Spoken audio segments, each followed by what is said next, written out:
बच्चों, आज हम पढ़ेंगे चंद्रमा रात में कभी कभी क्यों दिखाई नहीं देता और कभी क्यों दिखाई देता है। जब चंद्रमा में अपनी रोशनी नहीं है तो फिर वो क्यों दिखाई देता है, आज हम इस विषय में पढ़ेंगे। और दिन में चंद्रमा कहाँ चला जाता है, इन सारे प्रश्नों का जवाब आज आपको इस प्रैक्टिकल से मिल जाएगा। ये आपको पृथ्वी दिखाई दे रही है हरे रंग की, साथ ही एक चंद्रमा भी दिखाई दे रहा है। ये अब हम इसको बताएंगे कि क्यों चंद्रमा दिखाई नहीं देता है दिन में, और रात में चंद्रमा इतना चमकीला क्यों दिखाई देता है जबकि उस पर खुद का प्रकाश नहीं है। देखो बच्चों, अभी पृथ्वी पर सीधा प्रकाश पड़ रहा है लेकिन आपको चंद्रमा कहीं दिखाई नहीं देगा, जबकि अंतरिक्ष में चंद्रमा हमेशा मौजूद रहता है। वो पृथ्वी का एक उपग्रह है और पृथ्वी के चक्कर काटता रहता है। लेकिन जब पृथ्वी सूर्य के सामने रहती है तो पृथ्वी तो हमें दिखाई देती है, हमें सूर्य दिखाई देता है, लेकिन हमें चंद्रमा नहीं नज़र आता है।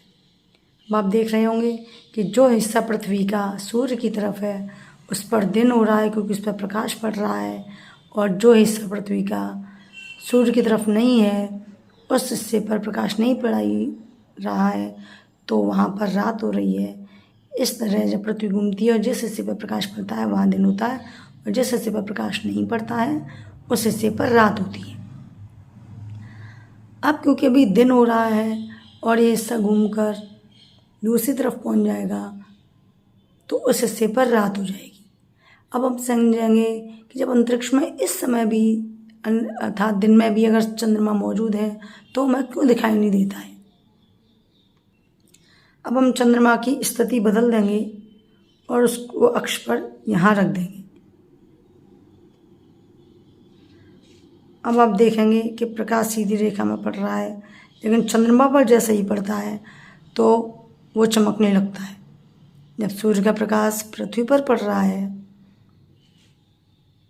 तो चंद्रमा नहीं दिखाई देगा। अब क्योंकि चंद्रमा पर सीधे प्रकाश पड़ रहा है तो कुछ हिस्से पर पृथ्वी पर भी रोशनी दिखाई दे रही है और चंद्रमा चमकने लग गया है। ये देखिए चंद्रमा कितनी तेज़ी से चमक रहा है, और इसी प्रकाश के कारण जब सूर्य का प्रकाश चंद्रमा पर पड़ता है तो वो चमकने लगता है और वो प्रकाश परावर्तित होकर पृथ्वी पर आता है, जिससे हमें दिखाई देता है कि चंद्रमा चमक रहा है।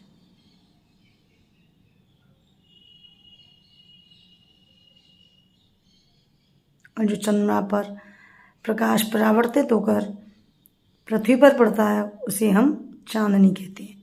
ये देखिए आप किस तरीके से परावर्तित होकर प्रकाश आ रहा है, और पृथ्वी पर भी लाल लाल प्रकाश आ रहा है, जिससे कि हमें लग रहा है कि चांद की चांदनी पृथ्वी पर पड़ रही है।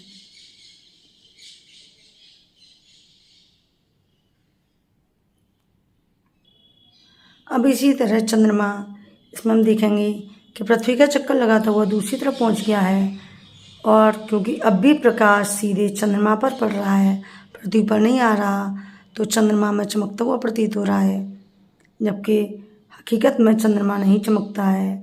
सूर्य की रोशनी इस पर पड़ती है इसलिए वो चमकता है। ये लाल रंग की रोशनी जो सूर्य की है। अब देखिए पृथ्वी मौजूद है लेकिन पृथ्वी नहीं दिखाई दे रही है।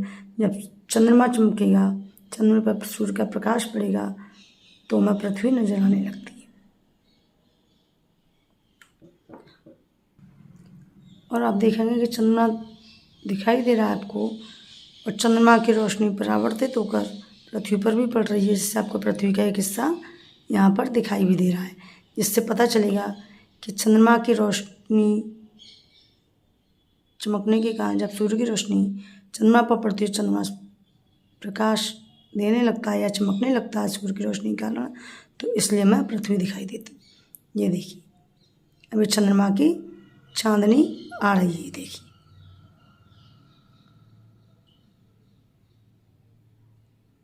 जबकि देखिए पृथ्वी अब भी मौजूद है।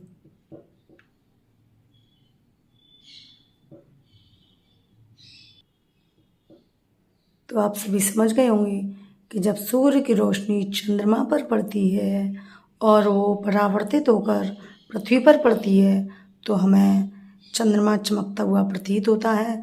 और जिस हिस्से पर यानी पृथ्वी के हिस्से पर चंद्रमा की रोशनी पड़ती है वही पृथ्वी के हिस्से पर चांदनी पड़ती है और हमें वह चांदनी प्रतीत होती है, जबकि असल में वह सूर्य की रोशनी होती है।